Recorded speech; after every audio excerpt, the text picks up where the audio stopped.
Hello, and welcome to the Watchman's Cry, where my dad talks about the end time. So grab your Bible and a pen and paper, and get ready for a good Bible study.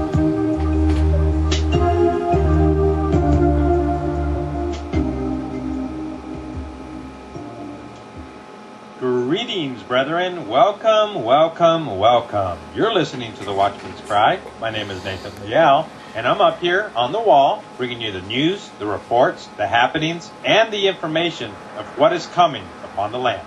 And coming to you from the land of darkened villages and dry riverbeds, I bid you hello, and I welcome you to another session where we uncover the truth and unlock his mysteries.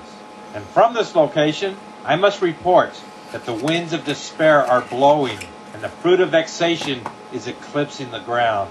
The divine visitation has arrived. The sod of the land is ripe and ready to reap a harvest that it did not expect. They resisted and scoffed the warning message that has been cried out for years in advance, and they didn't believe. They resisted, and they protested heaven's plumb line. Their lips spoke to the wind and received heaven's reply. The land has been weighed, examined, and measured, and it has been found to have a bumper crop of apathy and spiritual complacency. The land is now a storehouse of blemished and darkened souls. It is found to be the land of many names. It is the land of nobody cares. It is the land of the accused. It is the land of unbelief and pretend. It is the land of imported chains and exported dreams. It is a land where virtue is rotting on the vine. The land of America has a heart that is feeble of might, and her vigilant concern has become frail. America's hills and valleys echo with the ring of heaven's alarm, and still most of the villagers do not care. Dead fish litter the shorelines. But the people say, oh well. The waters are still polluted. And I ask, what will it take to awaken the sleepers? My friends, we have crossed into a new level of intensity. We expect to see this during the time of sorrows. Over the last several weeks, this world has experienced 2 killer earthquakes. 2 in a row, folks. This world witnessed one of the highest earthquakes ever recorded, an 8.9, which was soon revised to 9.0 in the nation of Japan.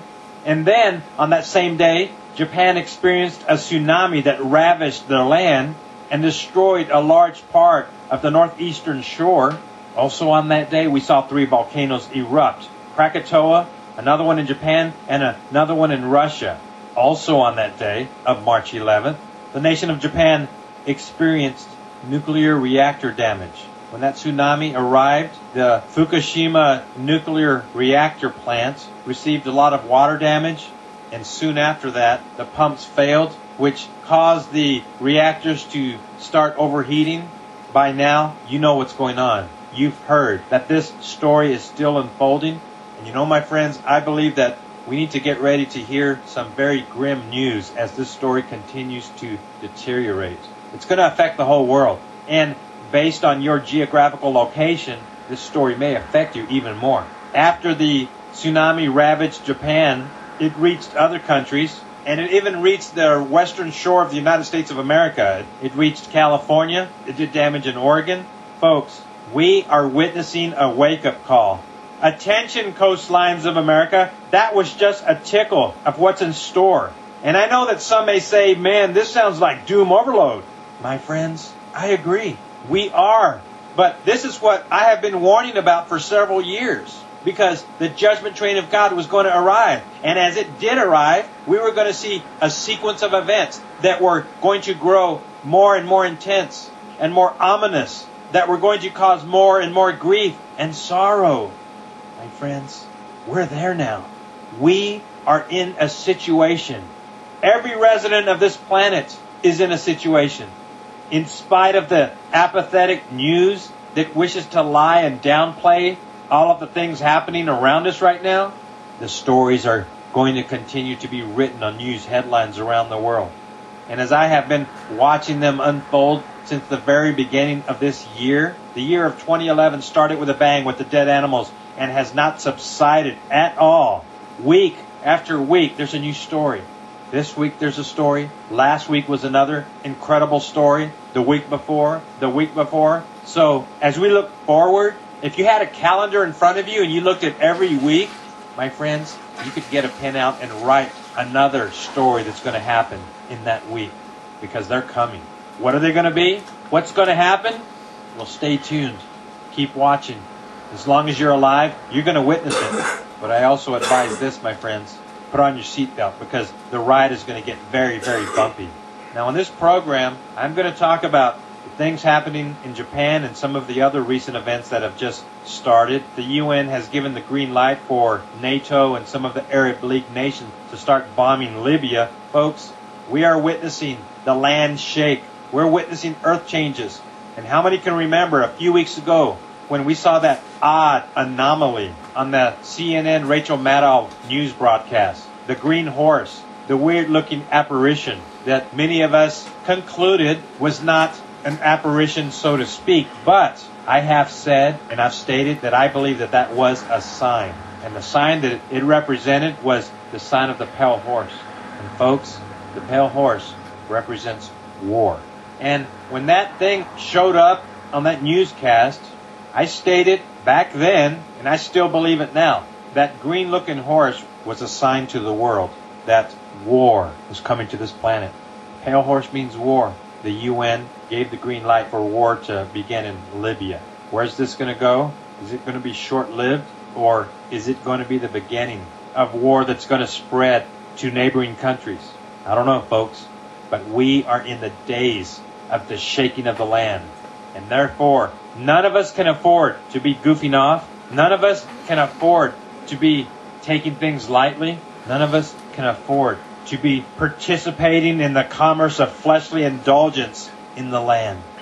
Folks, as you watched the event happen in Japan, many of you saw the little cars that were tossed to and fro, caught in the waves of the tsunami.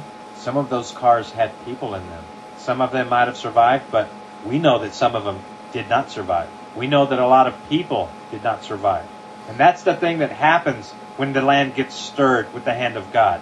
The judgment of God always, my friends, always, always, always has a body count. That means that for some, they are dwelling in the land of too late. And since they are not paying attention, some people do become statistics. Do I say this to bring you down? Do I say this to bring sadness to you? No, my friends. This message that you're hearing right now is a wake-up call. And my prayer is that it would be a warning bell, an alarm clock, to wake up the last remaining ones that may be still sleeping. None of you can afford to treat the day's events as business as usual. Folks, we are no longer in a regular time period. Now, every one of us is on a road or a path. And every one of us is also participating in the paving of their roads. You are participating in your road's condition. You're participating in your path. And your path has a destination. And here's the amazing thing about the path of life. Most humans proceed on their path without direction. Most people are on their journey without a map. My friends, the path of most humans is not the yellow brick road. And sadly, most people are on a highway that has not been maintained in a while. Most people are on a highway that is paved with stones. Stones that are heavily worn. Stones that are engraved with the prints of so many that have gone before them on the same journey. The road is heavily traveled. And this road is littered with shattered dreams. And also, on this road can be howling creatures that hide in the shadows. Creatures that lay in wait for an opportunity to pounce on the people. Today, we are going to talk about the road. And we're going to talk about the path that you're on. The path that I am on. And we're going to take inventory of this path. We're going to look down at our feet. We're going to look ahead into the path's future. We're going to focus on some of the things